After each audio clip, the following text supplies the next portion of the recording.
If you didn't see my last video, I just got approved for the Capital One Saver One credit card, meaning now I've completed both the Chase Trifecta and the Capital One Duo, and honestly, I have a lot to say about them. Some good, some bad, so let's get into this video and talk about it all. Right off the bat, I feel like I use my Capital One Duo way more often than I do with my Chase Trifecta. And when you put them side by side, I feel like you can honestly tell why that is. On one side, the Chase Trifecta has a ton of overlapping categories and quite frankly, useless categories, at least for my own personal experience. The 3x dining credit is something that you see on all three cards, which I guess when I really think about it, isn't really that big of a deal because I know for me personally, I sometimes forget which credit cards earn what in what categories. So at least in this case, I don't have to sit there and wonder if I use the right credit card when it comes to restaurants. Additionally, the 3x back on drugstore purchases isn't something I necessarily use on a daily basis, weekly or monthly basis, but I can definitely see myself using it in the future a lot, as well as the other weak categories that don't typically help me earn ultimate reward points. With the Chase Sapphire preferred as my travel credit card with the Chase Trifecta, I don't really see any point in using that because it only earns 5x back on travel versus the Capital One Venture X with the Capital One Duo that earns at least 10x back on hotels and car rental purchases. Additionally, I also just like the usability of the Capital One travel portal and feel at rest knowing they vouch for things like price matching and alerts. I also do find it a little annoying that I have to go and figure out which categories earn 5x back every 3 months. It's definitely somewhat of a headache that I have to go and double check myself every single quarter just to make sure that I've activated the categories for that quarter, which unfortunately I've definitely been a victim of before. And also, let's be honest here, who in the world is using the Chase Sapphire Preferreds 3x back on online grocery category? Chase unfortunately definitely needs to step it up here. On the other hand, Capital One provides two solid credit cards that for me personally, I've never really had to fidget with figuring out what they earn in what categories. You got the Venture X, which by what it's supposed to be, earns you points in travel related categories. And even if it doesn't, it earns 2x back on everything else, so it also stems as a great catch-all credit card. And with the Saver One, the categories that I prioritize are the 3x categories in dining, groceries, and entertainment,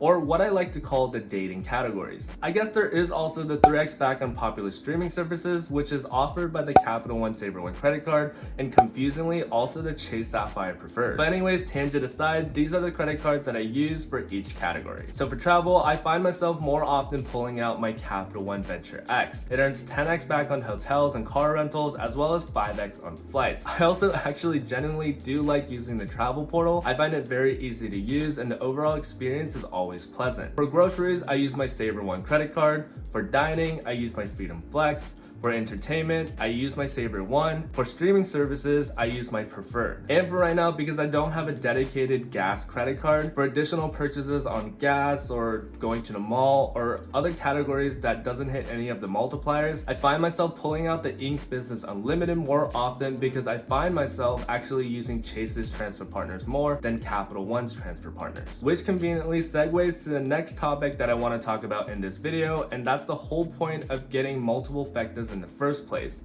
transfer partners. For those of us on team points, the whole purpose of accumulating hundreds and thousands of points is the potential to get more value when redeeming them for free hotel stays and flights. And as of right now, I find myself using Chase's transfer partner list way more often than Capital One's. Comparing the two transfer partner lists, Chase's list is a little easier to use because they have way more domestic partners and also because they partner up with Hyatt hotels. And at least for right now, I tend to find myself traveling more domestically than internationally. And the convenience of me being able to use my Chase Ultimate Reward points on Hyatt hotels, which I'd like to remind you is one of the best redemption options out there amongst any credit card lender. Going off on a side story here, I recently went to New York to help my little brother become an official New Yorker.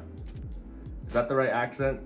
I don't know. Unfortunately, some things got mixed up and my little brother wasn't able to move into his apartment the day that we arrived, so that meant that my little brother needed to find an accommodation for that night. Luckily, my girlfriend and I had already booked a Hyatt hotels with points originally. I decided to help him out and book a room at the same hotel that we were staying at. Having Hyatt hotels as a transfer partner came in extremely clutch because it only took me like 5 to 10 minutes to book another additional hotel room in that exact same hotel, meaning that I saved my brother and I a ton of headache and relief knowing that he had somewhere to stay instead of having to go and find an Airbnb or hotel room last minute, which would have cost a ton of money. And moving back to the topic of transfer partners, just because I'm using Chase's transfer partners now doesn't mean necessarily that I will never be using Capital One's transfer partners in the future. They're just more geared for international travel. So for maybe in the future, if I'm planning a trip to Europe, for example, I can definitely see myself using Capital One points there. But that is the duality of having multiple transfer partner lists to play with. By completing both Fectas, I now have the opportunity to connect with a wider net of transfer partners. For instance, if I only had Capital One's transfer partner list, I wouldn't have access to Hyatt Hotels, United Airlines, or Southwest for domestic travel. And on the other hand, I wouldn't have been able to use Avianca, Qantas, or Turkish Airlines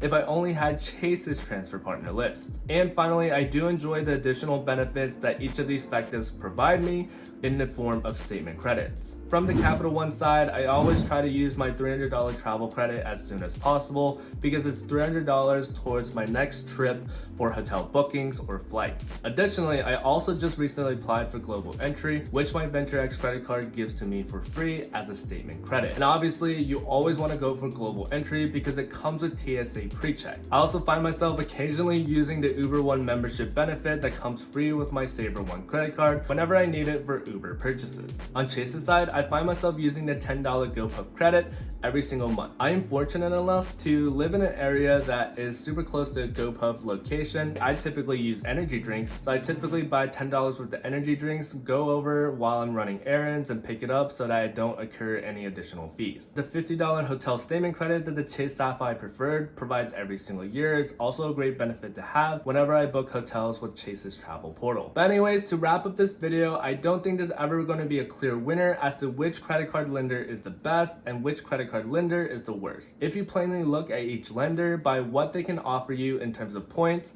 partners, and statement credits, it's definitely a case-by-case basis. For instance, for someone who wants to do a bunch of international travel for the next 5 years, the international partnerships of the Capital One transfer partner list might be a little more enticing for you. But on the other side, if you find yourself typically using Hyatt Hotels, United Airlines, or Southwest, or any other domestic partner that Chase's transfer partner list has, maybe in that regard, the Chase's transfer partner list is always going to be a little more enticing to you. I do, however, want to say that I do typically pull out my Capital One Duo way more than my Chase Trifecta just because in my opinion, it feels like it's a lot easier to use. But then again, that's the whole point of this video, right? It's my own personal experiences, and just because it's my personal experiences, it might not be necessarily the right experience for someone else. But anyways, thank you for watching as always. Stay safe out there, everybody. Peace. Those of you out there that are new to the channel, hi, my name is Eric. I generally talk about everything credit card related, but more recently I've been making videos on broader financial topics such as these videos right here. The main goal for this channel is to provide informational and meaningful financial related content that everybody everywhere can enjoy. So again, if you'd like to support that dream, make sure to hit that subscribe button. And with that, thank you for watching as always. Until next time, everybody, stay safe out there. Peace.